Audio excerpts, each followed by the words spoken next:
नमस्कार, मैं डॉक्टर मनोज कुमार श्रीवास्तव, चौधरी चरण सिंह विश्वविद्यालय मेरठ से। आज हम बात करते हैं संचार की। संचार, जैसा कि हम सभी जानते हैं कि केवल मनुष्य ही नहीं वरन इस सृष्टि पर रहने वाले सभी जीव जंतु भी संचार करते हैं। एक बच्चा जब वो इस पृथ्वी पर जन्म लेता है तो वो रो करके ये बताता है कि वो इस जगत में आ चुका है। इसी तरीके से चाहे वो सांप का फुफकारना हो, गाय का रम्हाना हो, शावक का भौंकना हो, ये सभी किसी न किसी चीज़ की हमें सूचना देती हैं कि ये अपनी भावनाओं को किस प्रकार से व्यक्त कर रहे हैं।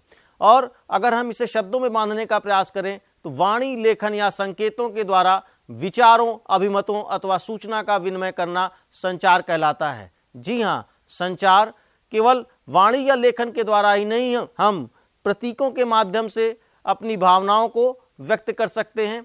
जैसे कि इसको हम इस तरीके से समझ सकते हैं कि जब मनुष्य ने बोलना लिखना नहीं सीखा था तो वो प्रतीकों के माध्यम से, चिन्हों के माध्यम से अपनी बात दूसरों तक संप्रेषित करता था। यदि हम सड़क पर जा रहे हैं और आगे आपको रेलवे लाइन पड़ती है तो वहाँ थोड़ी देर पहले हमें एक खंभे के ऊपर निशान बना करके वो बता दिया जाता है कि आगे रेलवे लाइन है, जबकि वहाँ हमें कोई बताने वाला नहीं है, लेकिन हम उसका चिन्ह देख करके जान जाते हैं कि आगे रेलवे लाइन है और हमें अपने वाहन की स्पीड को कम कर लेना है। इसी तरीके से हम ये कह सकते हैं कि जब हम अपनी भावना, अपने अनुभव, अपने ज्ञान, अपनी दक्षता को एक दूसरे से विनिमय करते हैं, एक दूसरे की साझेदारी करते हैं, तो वह संचार की श्रेणी में आता है। और अगर हम इसको देखते हैं, इंद्रिय जनित संचार भी होता है, जिसे हम आंखों के द्वारा हम देख करके महसूस करते हैं, कानों से सुन करके महसूस करते हैं, नाक के द्वारा सूंघ करके महसूस करते हैं। आप कहेंगे नाक के द्वारा संचार कैसे होता है? इसको हम इस तरीके से समझ सकते हैं कि जब हम केमिस्ट्री लेबोरेटरी के सामने से या पास से गुजरते हैं तो H2S की जो गंध होती है वो हमें दूर से ही बता देती है कि इस तरफ केमिस्ट्री की लेबोरेटरी है।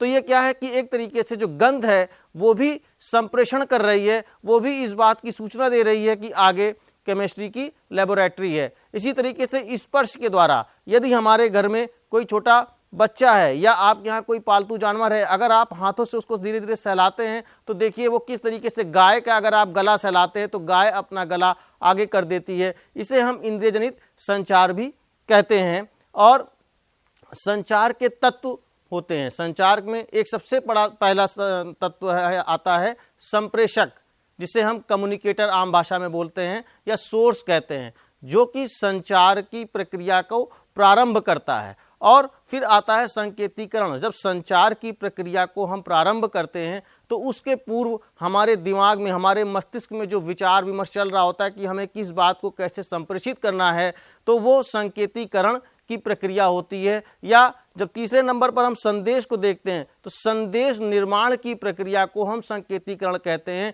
इसे हम एनकोडिंग भी कहते हैं, अंग्रेजी में इसे हम एनकोडिंग कहते हैं। और इसके पश्चात ही संदेश का निर्माण होता है कि हमें क्या बात किससे कहनी है, उसको हम संप्रेषित करते हैं। और उस संप्रेषण के लिए हमें कभी कभी माध्यम की आवश्यकता पड़ती है। जैसा कि आप समझ सकते हैं कि आजकल मोबाइल फ़ोन है, वो एक माध्यम के रूप में है कि दो लोग अगर एक बहुत सी अधिक दूरी पर बैठे हैं तो वो मोबाइल के माध्यम से बात कर सकते हैं या टेलीफोन के माध्यम से बात कर सकते हैं या आप इंटरनेट या ईमेल का यूज़ कर सकते हैं। तो इस तरीके से हमें एक माध्यम की आवश्यकता पड़ती है। और जब संकेत वाचन ये होता है जिसे हम डिकोडिंग कहते हैं। जब हमारा संदेश रिसीवर तक पहुंच जाता है तो रिसीवर उस संकेत को पढ़ने की या समझने की कोशिश करता है, तो इसका मतलब है कि वो उसको डिकोड कर रहा होता है और इस प्रक्रिया को डिकोडिंग कहते हैं। और डिकोडिंग करने वाला रिसीवर कहलाता है, जिसे हिंदी में प्रापक्य बोलते हैं। ये 6 जो मेन तत्व हो गए। उसके बाद 2 हमारे बचते हैं बाधा। बाधा का मतलब यहाँ पर यह है कि ऐसी बाधा जो संदेश को समझने में या संदेश को रिसीवर तक पहुंचने में उसमें से कोई बाधा उत्पन्न हो रही हो। ये 3 प्रकार की होती है। जैसे कि एक होती भाषागत बाधा, हमने कोई ऐसा शब्द प्रयोग कर दिया कि जो रिसीवर की समझ में ही नहीं आया हो। जैसे हम हिंदी की अगर बात करते हैं तो हिंदी में भी अगर हम ऐसे शब्द को ले आते हैं जो एक क्षेत्र विशेष तक ही लोगों को जिसकी जानकारी हो, या ऐसे शब्द जिन्हें कुछ विशेष ही लोग समझ सकते हो और हमें उसे सामान्य लोगों तक पहुंचाना है, तो ये शब्द वहाँ पर भाषा कि वहाँ ये शब्द वहाँ पर एक तरीके से अवरोध का काम करेगा या बाधा उत्पन्न करेगा। जैसे एक शब्द है आब, अब आब का मतलब पानी होता है, जैसे जी पंजाब, वहाँ पे आब पानी से 5 नदियों के जल से वो पंजाब का नाम पड़ा, लेकिन अब ये आब जो है ये कितने लोग समझते हैं। इसी तरीके से कुछ अलग अलग शब्द जिनको हम जार्गन कहते हैं, तो इससे बचना चाहिए। दूसरा है मैकेनिकल नॉइज या यांत्रिक बाधा। कभी कभी हम किसी ऐसे यंत्र का प्रयोग कर रहे होते हैं जिससे सिग्नल ना मिले। मान लीजिए मोबाइल पे बात कर रहे हैं, वहाँ पर सिग्नल नहीं पहुँच रहा, या मोबाइल का आपका माइक खराब हो गया, या जिसके पास पहुँचना है उसका स्पीकर खराब हो गया, तो वहाँ पर वो बाधा उत्पन्न करेगा। और इसी तरीके से एक होता है पर्यावरणीय बाधा। जब हम ऐसी जगह पर कहीं पर बैठे करके बातचीत कर रहे हैं या संचार कर रहे हैं, आसपास बहुत शोर हो रहा है, या वहाँ पर ऊपर से कोई एरोप्लेन गुजर जाता है, तो उसके शोर में जो बाधा उत्पन्न होती है ये पर्यावरणीय बाधा होती है। फिर नंबर 8 पर आता है प्रतिपुष्टि। प्रतिपुष्टि एक तरीके से एक रिस्पांस होता है, जो हमें संचार से क्या रिस्पांस मिल रहा है, उसका क्या प्रभाव पड़ रहा है। और सबसे अच्छी जो प्रतिपुष्टि मिलती है वो प्रतिपुष्टि हमें मिलती है फेस टू फेस कम्युनिकेशन में। इसको हम इस प्रकार से समझ सकते हैं, जैसे संचार के प्रकार। एक हो गया अंतरावैयक्तिक संचार, इसे हम इंट्रापर्सनल कम्युनिकेशन कहते हैं। ये इस प्रकार का संचार होता है कि जिसमें व्यक्ति अपने आप से बातचीत करता है। अब आप ये सोचेंगे कि अपने आप से आप कैसे बातचीत करते हैं? अपने आप से तो लोग अगर सड़क पर चलते हुए बात करते हैं, इशारे करते, तो लोग कहते हैं ये तो एबनॉर्मल है, असामान्य व्यक्ति है। जी नहीं, बात तो सभी व्यक्ति अपने आप से करते हैं। जब हम ध्यान की मुद्रा में होते हैं, कुछ सोचने की मुद्रा में होते हैं, चिंतन मनन की प्रक्रिया में होते हैं, तो इसे हम अंतरावैयक्तिक संचार कहते हैं। और इसमें भी लगभग सारी प्रक्रिया वही होती है, वही संदेश का निर्माण होता है। क्यों? अब यहाँ पर फीडबैक हमें अपने संदेश से ही मिलता है। इसको इस तरीके से हम समझ सकते हैं कि हम परीक्षा कक्ष में अपनी उत्तर पुस्तिका में उत्तर दे रहे होते हैं, और उसके बाद हम उसको जब पढ़ते हैं तो हमें लगता है कि ये कुछ हमने गलत लिख दिया है, तो उस जो प्रतिपुष्टि है हमें अपने ही संदेश से मिली और हम उसको तुरंत करेक्ट करते हैं, सही करते हैं। तो इसी प्रकार से ये हमें फीडबैक की प्राप्ति अपने मैसेज से हो रही है। फिर अंतरवैयक्तिक संचार है, इंट्रापर्सनल कम्युनिकेशन। जब दो लोगों के बीच बातचीत होती है तो उसे हम इंटरपर्सनल कम्युनिकेशन कहते हैं।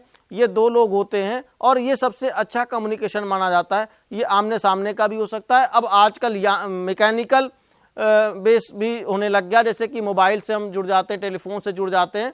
तो और उसके बाद आता समूह संचार। जब दो से अधिक लोग एक साथ बैठ करके बातचीत करते हैं तो इसे हम समूह संचार कहते हैं।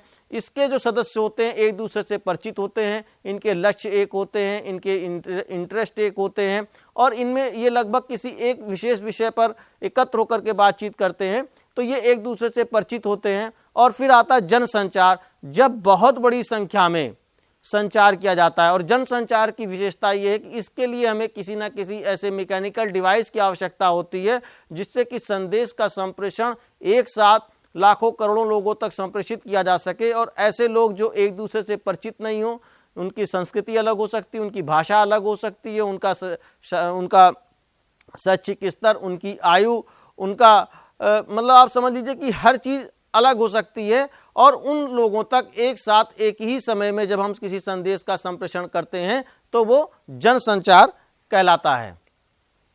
संचार के अगर हम कार्यों की बात करते हैं तो इसके 3 प्राथमिक कार्य होते हैं: सूचित करना, शिक्षित करना और मनोरंजन करना। और जनसंचार के लिए जन माध्यमों की आवश्यकता होती है। जन माध्यम जनसंचार के संवाहक होते हैं। इनकी 3 कैटेगरी बना ली गई है, जैसे कि मुद्रित माध्यम, जिसमें आपके समाचार पत्र, पत्रिकाएं, पुस्तकें इत्यादि आती हैं। इलेक्ट्रॉनिक माध्यम, जिसमें रेडियो है, टेलीविज़न है, फिल्म है।